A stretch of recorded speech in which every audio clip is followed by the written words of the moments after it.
Okay, today we are playing a game on Oasis. The average SR of this game was 2,129, and we will be playing McCree the entire way through. And our current team composition is Reinhardt, D.Va, Genji, McCree, Lucio, and Mercy. So wholly unremarkable and not worth talking about. In the accompanying email it says a few things, but the important parts are some thoughts on how to flex the DPS as a support player would be super cool. I don't really feel like I made any plays, I feel like I just sat back and left-clicked a lot. Also, some timing tips on Deadeye would be cool. I feel like I get killed for using it incorrectly unless I'm on high ground, but very frequently a fight doesn't allow me to sit on the high ground so freely.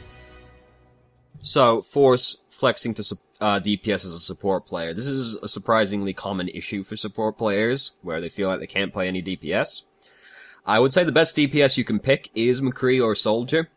And some people be like, oh, but you need to aim on those heroes. Which is very rude, but also all DPS heroes need to aim, so it kinda doesn't matter. Soldier and McCree have the most crossover in terms of skills with support players, because support heroes are about sitting at the edge of your effective range trying not to die. And that's also effectively what Soldier and McCree are about, just sort of sitting at the edge of your effective range trying to shoot people. And trying to survive, also, because the hit scan players, they don't necessarily like people being on top of their face. McCree's got options to defend himself, but, like, he still doesn't really want to deal with, like, a Winston or anything like that, so they have, like, crossover in this area. There isn't really a great answer for this question, because there's not some kind of secret trick. I would just say to pick those heroes, because they have the most crossover. Try to just pick, like, one DPS hero, or two DPS heroes, and get, like, good at those heroes. Don't like worry about like being like really versatile and being able to play a lot of DPS heroes. Just like pick one or two and like get good at them. And I would say Soldier and McCree also, because if you're good at one, you can be pretty good at the other one as well, because they are similar in how they operate. They just have slightly different effective ranges. So that's like the best I got, really. Like there isn't a great answer to that other than practice the hero until you get better at the hero, basically.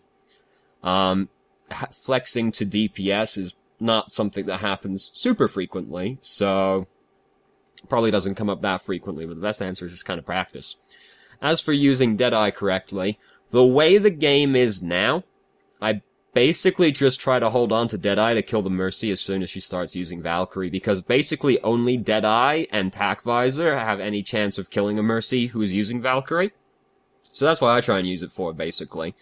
Also, if they have a Zenyatta, it can really fuck up Transcendence, because he starts using Transcendence and everyone gathers up with the Zenyatta out in the open, because Zenyatta's probably not peeking around corners with his Transcendence, so then everyone's out in the open, start using Deadeye. Transcendence doesn't stop Deadeye from killing people.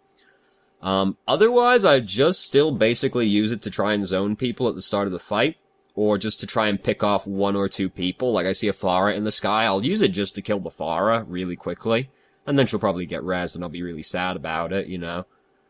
Basically, that's what I use it for. If you feel like you're dying a lot when you're using Deadeye, the reason is probably because somebody is already shooting at you when you start using Deadeye.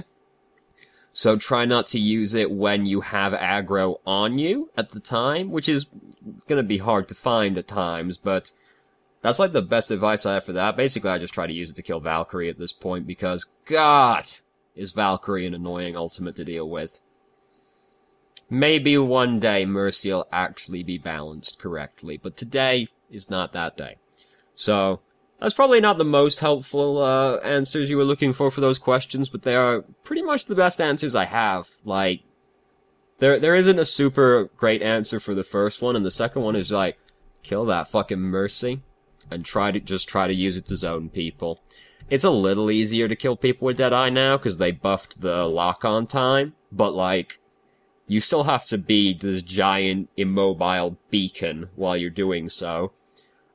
Similar to Tac Visor as well, you kind of want to see people out of position when you start using it, so you have a good chance of killing them, but, I mostly just use it to zone people or kill Valkyrie, or Transcendence. So hopefully that answers your question, so let's start the game. So we're on University right now. And we're coming up around this side, we run into the enemy team as well. this Zarya is pretty sad right at the start here, but their Mercy is like, yes, tank health. So, slight thing here with the roll, where we are basically rolling just to try and put distance between us and D.Va. But the plan at this point is that we want to try and get over to the large health kit. So instead of rolling like this, we could just roll like that. And still, like, get further away from D.Va, but, like, get around the corner quicker so we can get to the health kit quicker. Because she also hasn't used her rockets yet, so, oh god, we almost die. And then we break her mech, but this gets really awkward really quickly because we get, like, hung up on Zenyatta. And we just used our flashbang as well, so we can't, kill him. So we get revived, and we could have killed the Zenyatta, and probably the Mercy as well right there, because we have our flashbang up now. And Zenyatta is, like, right there, obviously. Mercy also goes past us, and Zenyatta's getting, like, we only gotta shoot Zenyatta once, and he'd die at this point. But we just kind of, like, let them go. We were, like, in a great position to just kill at least one of them, maybe both of them as well. If we, like, stunned both of them with the flashbang, you could assume that Genji would kill the Zenyatta, and you could try and kill the Mercy, or just, like, kill the Zenyatta. Like, you know, we had opportunities there, and we kind of just let them slip away. We come back around, and we kind of accidentally killed maybe D.Va, because we were shooting at McCree at the time, but, you know, we'll take it. So we have Deadeye already, because Deadeye actually charges really quickly, because McCree actually does quite a bit of damage. As long as you know, have decent aim. And this is a little bit of a risky maneuver, because we come up into there and we're playing McCree. We don't really want to be, like, right in front of the enemy team, and, like, we're on the front line, oh fuck, they're right there, and now we have to try and run away. We do manage to run away, because they didn't have anybody to just sort of dive on us right at the start. We could have been going up to stand on the high ground before this point also started as well. And being up on the high ground is pretty cool. We're coming up here now. We get into an awkward fight with the other McCree, and, we missed. Feels bad, man. Aim better. Is the advice there. I try not to fight another McCree, unless I can get the drop on the McCree, because it's kind of just about who's better at shooting, and, I'm not the best at shooting, so I try not to fight another McCree if I can avoid it when I'm playing McCree. So there's Zenyatta starts using Transcendence, and we use our ultimate to kill these two people. We hop off the high ground so we can actually see them. Oh, very scary. We get huddled off towards their side of the map, but fortunately no one's coming out of their spawn right now, so we don't get killed for this. And now we're going to get into another awkward fight with McCree. Oh, we hear him roll off that way, so we whip round. Once you stun the McCree, the other McCree, to stun the McCree, you had to also get into stun range to pull that one off, so we walk into him. As soon as you stun the dude, back up, because you don't want him to immediately stun you in retaliation, because then he can kill you, even if you got the shots in first, because if you get stunned, he's only got to shoot you twice, and you can die.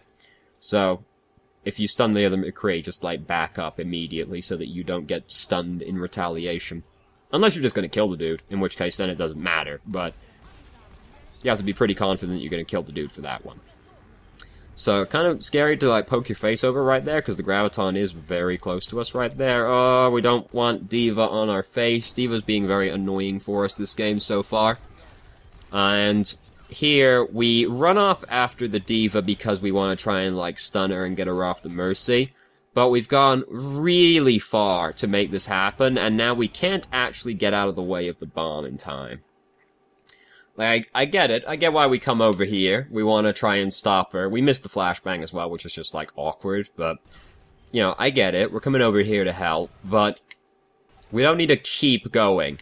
Like, we keep going, even though we know the enemy team is also kind of hanging out up here. So, then we just get stuck in this position where there's nowhere for us to go. We could have just, like, as soon as we break the mech, like, we can just back up and start, like, going back to where we were before. Or we can see that D.Va's mostly dead when we shoot her, and we just don't need to keep going at that point because we can just break the mech by shooting it instead. Basically, we go too far. Self-preservation is a very important skill, especially as the longer-range heroes, because you're kind of just about doing as much damage as possible, which you kind of need to be alive to have happen. So we just start using Deadeye as soon as we get back. Unfortunately, we mistime it and shoot it directly into Zarya's bubble, which is not fantastic. And here, we kind of just let her run us down. We've got our roll up, And we just, like, run in this really obvious path where there's nowhere for us to actually go, because we're just backing up into further open space. The plan at this point should be, like, she's coming for us. Get here. Roll this way. Break line of sight with her, because you'll get around the corner. Get into the large health kit room and pick that up. And then, by that point, you can try and kite her around and kill her, and your flashbang will be getting close to being up. Instead, we just, like, go back up this really open space. Cover is important. Try to, you know, stick in. When you're getting chased and you can't just, like, outrun someone, as you often can't as McCree, just, like, try to play her corners and use cover, because cover is quite important. McCree, not McCree. McCree does not have, Death Blossom. Reaper is using Death Blossom over here. Most of our team is dead at this point. But Mercy has Valkyrie, so we're gonna continue fighting even though most of our team is dead right now. And now our team is starting to recollect. Here comes Reinhardt. Diva's getting into her mech right around now. Reinhardt's not allowed to do that, but he did it anyway. We go after the Zarya, and we unfortunately missed the flashbang on her. We might have killed her if we hit her with it, but that is of course very sad, which would have made this fight a lot less awkward for our team as well, wouldn't it? Dogger's bomb right there, and we're walking right into it. Don't do that. That's not okay. We live with 1 HP, so also not even close, baby. All calculated. Did we hear the other McCree roll? No, that was just... Okay, I thought I heard, like, a second roll, but I'm just going insane. So, that's unfortunate timing with the Winston, but, at the same time, there's no real reason to throw the flashbang at the Winston right there, either, because... he's not actually tasing anyone, so there's no urgent need to try and peel him off anyone. So it is unfortunate timing that he puts the bubble down right then as well, but we also didn't really need to flashbang him right there either, seeing as we weren't helping get him off somebody or ourselves, and it's pretty easy to hit Winston. He's a pretty big guy. So we win the round in the end anyway, so it doesn't matter. And as you can see, this is not a terribly long game, so you know... either the next 2 rounds are really short, or this is the last round. You know, you can put your bets on which one you think it is right now. So Diva is currently Torbjorn, which is, of course, exactly what we're looking for, and now she's Diva again. Fantastic. She's actually Winston now as well. Good heavens. Identity crisis. So now we're on University. This is a pretty good map. This is probably the best map for McCree on Oasis, as far as I'm concerned, because you can, like, sit here, and this is, like, a great line of sight for McCree. But also, there's, like, all these edges around the side that are confined locations. And McCree is pretty good in those areas because he has the flashbang. Soldier, I think, is less good on this map because there's not really a great place to just sit back out of the way like a soldier tends to want. So we do just go straight on to the point, and then it gets a little awkward when their soldier appears and starts shooting at us, but we just get out of the way. So... they're in a pretty inconvenient location for us up there, because they do have the high ground advantage on us. Winston fucks it up really badly, and he gets promptly punished for it, so great. Our Winston also gets fucks up and gets punished for it, but we have Mercy, so he's alive again. And now their soldier is dead, so we don't have to worry about the high ground anymore. We kind of didn't really have to do very much. Like, we killed the Winston, and that's great, but, like, we kind of didn't really see anyone else, honestly. So now we're up here. I don't think this is a great high ground area. We also have to be listening very carefully for if somebody's coming up on the side of us.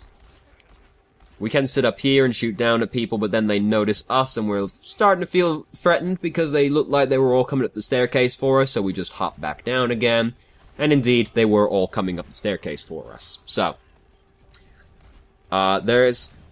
them having a Winston and a Diva makes it quite inconvenient for us, because there's a lot of things that can get in the way for us now, and there's a lot of things that can be diving onto us as well. But most of the fights like breaking out around the edges over there. We do have Deadeye. I might have just used Deadeye sooner than this, honestly, and just been like, I don't really like the way this fight is going, but we end up getting 2 people with this Deadeye, and we've, like, won the fight at this point. Here's Genji. He's all up on us right now. We missed our flashbang on him, which makes it really awkward. Don't go, like, right up onto the Genji, because it makes it really easy for him to just right-click you, and then all of the shurikens hit you, and it feels really bad. Especially McCree. McCree has, like, a kind of big hitbox. Like, he's not that hard to hit. So, unless you got your flashbang, you don't want to be right up on the Genji. So it's okay, though, because Mercy is still in the game, so we still get revived, and we just start fighting again. Stun the Genji. Oh, didn't quite kill the Genji. Feels bad, man. Aim better. Did Reinhardt just use Earth Shatter? Did I see the Earth Shatter side effect particle come around the edge? No, I'm crazy. Alright, I'm just actually insane, so don't worry about it. So their Mercy is dead, which is going to make it really hard for them to win this fight. And, oh, we missed the flashbang and shot into the deflect. Feels bad, man. Don't do that. I've pushed the most wrong button imaginable, which is terrible news. So, this is not far enough forward. Now we gotta find where we were. Oh, God. Oh, heavens. This is not quite far enough forward. Like here. Right? Yeah, here we go. Here we are getting killed. Oh no, this is still not far enough forward. Good heavens, professionalism. Good heavens. Good heavens. Nice, here, close enough. And then we get killed. Don't miss the flashbang and then don't shoot the deflect. Oh, what incredible insight. Good heavens, I can feel my SR climbing right now, is what you're all saying to yourselves. So, we are coming back now, we've all mostly recollected. Here's Reaper, Reaper's dead now, he wasn't really allowed to do that. Oh, good heavens. I don't remember the video doing that one before. Come on, YouTube. There we go. Oh, I did do that. I don't remember it doing that. Nope, that's... Ah, it's just YouTube. Okay. Delightful. Wonderful. Come on. There we go. Now let's back it up again. Nope, there we go, here we go. Alright, so we're fighting Genji over here. He is now using Dragon Blade, and he has killed Lucio before he could actually drop the beat, which means he's lost the beat, which is very sad. Up through the flashbang into the Genji, which is obviously bad. Try not to do that one, but that's mostly just a spacing thing. So you kind of have sort of like a practice area again. So, their Winston really fucks Reaper on this one, because he bumps us back just in time to shoot Reaper with Deadeye. We get killed by the Winston, but he made it a lot easier for us to kill Reaper as well, because Reaper was also like, what the fuck? Thanks, Winston. We don't quite get revived by Mercy, so that's sad, but we're winning the fight. To no one's surprise, we win this game, like, you know... We didn't really have to do that much, honestly. The enemy team just seemed to, broadly speaking, be slightly worse than our team. And now everyone's just getting hit. We threw flashbang at Anna. Anna was gonna die regardless, because it's a little old lady crossing the street in front of 12 burly men, you know. It's not gonna go super well for her. Lucio's got the beat again. We've captured the point. We're gonna win the game, you know. Look at that, we won the game. We didn't really have to do that much. It's not even like we crushed them. I don't feel like they were that much better than our team. We were just, like, slightly better across the board, so it was never really that close. It was like close, but at the same time it doesn't feel like it was close. It didn't feel like we were, like, super better than them, though. What a god, look at that, just left-clicked everything. What a hero. Damn. 29% of damage, it's only 10k, damn. So, the biggest thing that stands out is kind of just that we miss in, like, a few situations where we aren't meant to miss. But, also, aim better. Oh, incredible insight, thank you, good heavens. I feel so much skill pulsing through my veins right now. Positioning is, like, the other thing that stands out, where, like, we're positioned quite aggressively in a few places where we aren't really meant to. We're not, like, thinking about like, when Zarya runs us down, we're not thinking about where we're going, we kind of just backing up away from her into this open space where we're not going to get away from her, when we could have played the corners better. That's kind of all that really stands out, is just, like, aim and positioning, really. I can't think of anything else that really stood out. Like, we didn't really use Deadeye that well, but honestly there weren't that many situations to use Deadeye in, because it's it's kind of that way as an ultimate, where there are not that many fantastic situations to use it in. It's not like Tac Visor, where, like, you can just kind of put it on and kill fools, right? Like, you need to kind of be in the correct position for Deadeye. I mean, you do for Tac Visor as well, but not to the same extent as Deadeye. Because Soldier can still move while he's using Tac Visor, right? That's always fun when you start using Deadeye and you see the Ana looking at you, so you have to try and dodge the Trank while moving at a snail's pace. Oh, that's my favorite part of the game right there. That's kind of all that stands out really from this game. Honestly, it was like not that bad of a game. You're right, it didn't feel like we actually did very much, but also we didn't have to do that much either, because we were just like slightly better than them across the board, so it just like we didn't have to do that much. Yeah. Not that much happened. Really. Aim better. So thank you very much for watching if you did. If you have any questions, feel free to ask. I'm more than happy to answer, and I hope you found the video helpful.